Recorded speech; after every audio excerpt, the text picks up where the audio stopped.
out in the mountains, far from anyone. My mother-in-law glared at me. "Take care now," she said coldly before slamming the door of her fancy SUV. The sound echoed in the quiet night as gravel flew from the spinning tires. She drove off quickly, leaving me alone. Under the moonlight, I caught a glimpse of her face. For the first time, I saw her cruel smile and the glint of her eyes, sharp and dangerous like a predator. She looked at me like she'd already won. "Mom, why?" I whispered, my voice shaking, but she just leaned out the window and laughed. It was a chilling sound, full of triumph. "Goodbye, Emily," she sneered. "No one's coming to help you. By tomorrow, you'll just be food for the wolves." Her words cut through me like ice. The roar of her SUV's engine faded as the headlights disappeared into the dark, leaving me frozen in disbelief. I reached for my phone, desperate to call for help, but it wouldn't turn on. Then I remembered, earlier, she had borrowed my charger. She had planned all this. She tricked me into coming out here under the pretense of showing me a stargazing spot. I felt so foolish. Maybe if I had tried harder to get along with her, or if I had been more serious about handling things with my husband, this wouldn't have happened. But now, standing in the freezing night, I was alone, with only the distant howls of animals echoing in the distance. Fear crept through me. I could feel something watching from the shadows between the trees. The crunch of leaves and heavy footsteps came closer. My heart pounded as I backed away, unsure which direction was safe. Behind me, the sound of footsteps grew louder. "I'm Emily Matthews, 26 years old, married to John for 2 years. John has always been kind and supportive. When I was overwhelmed with work or unwell, he would cook for me or help me feel better. Marrying him was the best decision of my life. I come from a well-off family, but I worked hard to build a life of my own. I didn't want to rely on my parents' money, so I kept my family's wealth a secret from John. I wanted to live by my own efforts. John and I both worked in the bridal industry, and I loved my job. But then John decided to quit his stable job to start his own business. Though worried, I supported him because I believed in his determination. Then, I found out the truth. John had been in a relationship with another woman from his college days. Not only that, but he had racked up $50,000 in debt from extravagant trips with her. I had no idea and was devastated when I learned about it. To my horror, he started his business with that same woman as his partner. He claimed his family was supporting him financially. His mother, Susan, adored him and justified everything he did. She treated me as if I was trying to steal her son. Meanwhile, John's sister, Megan, lived off him completely. She refused to work, saying she didn't want to deal with things like speaking formally to her boss. She seemed entitled and difficult, which made dealing with her exhausting. For a while, I endured it all because I loved John, but Susan and Megan started visiting our home often, rummaging through my belongings without permission. They used my expensive, cherished items as props for their social media, treating them carelessly. One day, Susan took my favorite brown purse without asking and broke it. I hoped she'd apologize, but instead, she smirked and said, "It was bought with John's money, so I don't owe you anything." I felt crushed. Even though I earned a good income, I couldn't keep replacing my things endlessly. I reminded Susan that the bag she broke was something I bought before I got married. It was my first big purchase, something I had dreamed of owning. "Yeah, right," she scoffed. "Girls like you don't have money for things like that. Don't try to fool me." She had already labeled me as a gold digger, accusing me of spending John's money on luxuries. It was impossible to talk to her. She didn't even try to understand. She only saw me as an enemy. When I turned to John for support, he barely listened. "Just hold on a little longer. Mom's going through a rough time," he said. It hurt so much to feel ignored, even by him. I had always thought of myself as strong and independent, but being so alone was overwhelming. Around that time, John's business started to fail. He couldn't keep up with Susan and Megan's expensive lifestyles anymore. He finally told them he couldn't support them financially. They panicked, but instead of considering getting jobs, they came up with another plan.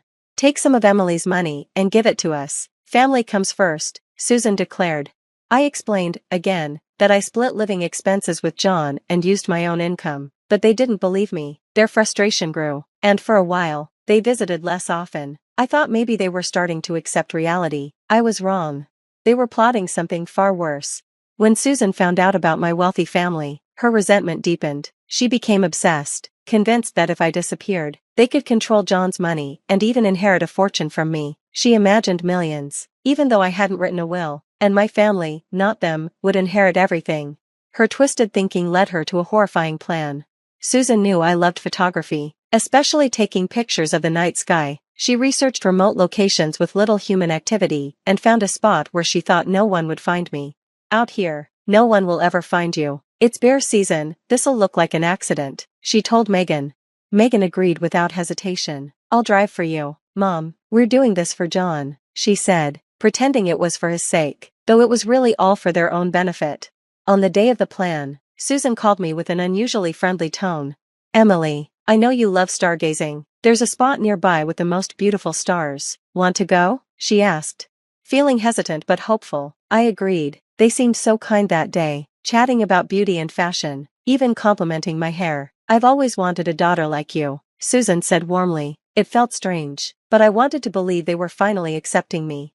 When we reached the spot, they encouraged me to step out and take pictures. We'll grab some things from the car and join you, they said.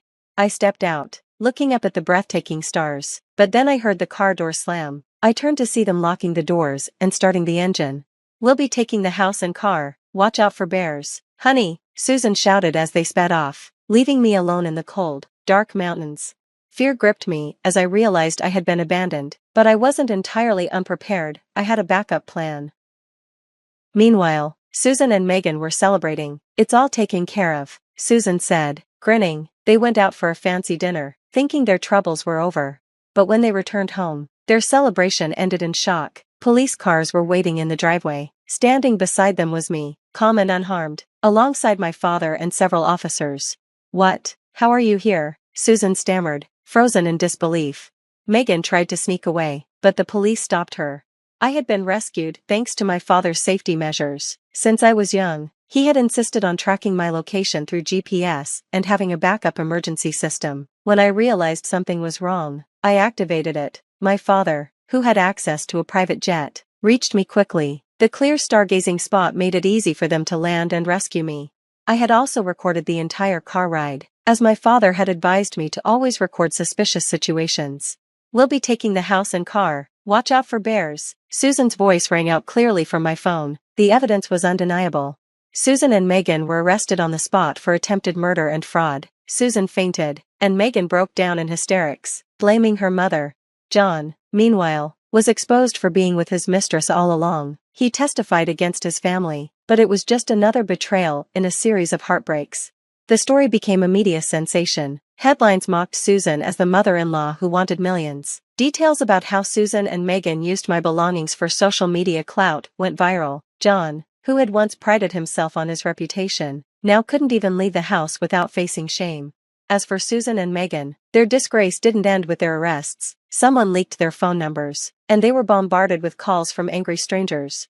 The next day, all of Susan and Megan's bank accounts were frozen, and everything they owned was seized. Without John's income, they couldn't afford anything. To make matters worse, news about John's mistress spread all over the internet, destroying his reputation completely. The man who had betrayed me had now lost everything, including his dignity.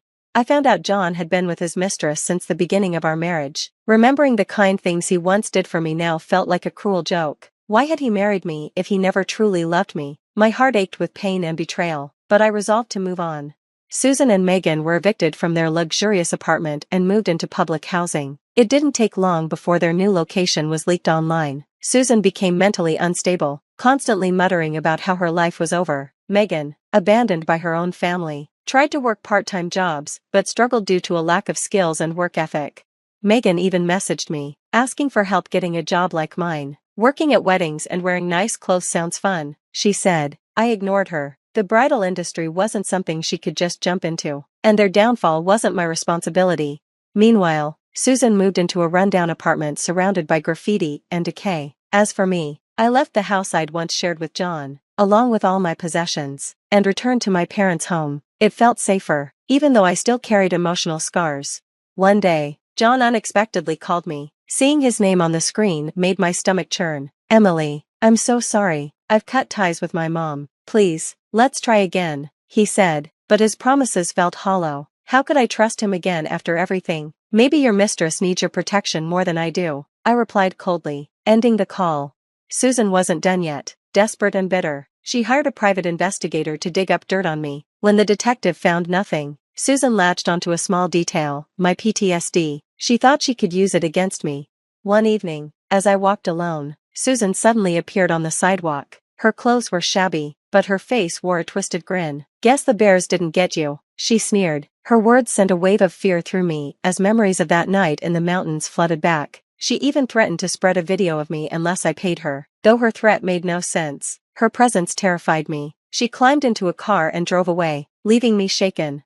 I called my father, who was furious. Using his resources, he discovered evidence of tax evasion and fraud in John's business. When confronted, John had no choice but to admit his guilt. His mistress, Lena, was shocked to learn she was tied to his shady dealings. Their lies and schemes unraveled, leaving them exposed and humiliated.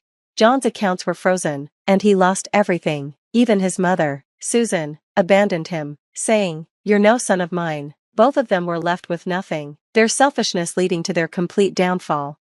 Despite everything, I focused on healing and finding a new purpose. My experience inspired me to help others escape toxic families and rebuild their lives. With my parents' support, I opened a refuge center in the family retreat where I'd once been rescued. It became a safe haven for those who needed a fresh start. I even earned a counseling qualification to guide others through their pain. Over time, the refuge grew, welcoming people who needed a safe place to heal. One day, a woman arrived, escaping her abusive family. I reassured her, "You've done so well to get out. I'm glad I left when I did, too." Her tears turned to a soft smile as I reminded her it was okay to acknowledge the pain and set boundaries. With time, I began to smile again, finding joy in helping others rebuild their lives. Susan, Megan, and John continued to struggle, but I felt no pity. They were simply reaping the consequences of their own actions. Meanwhile, the refuge became a place of hope, ensuring no one else would have to face the kind of pain I once endured.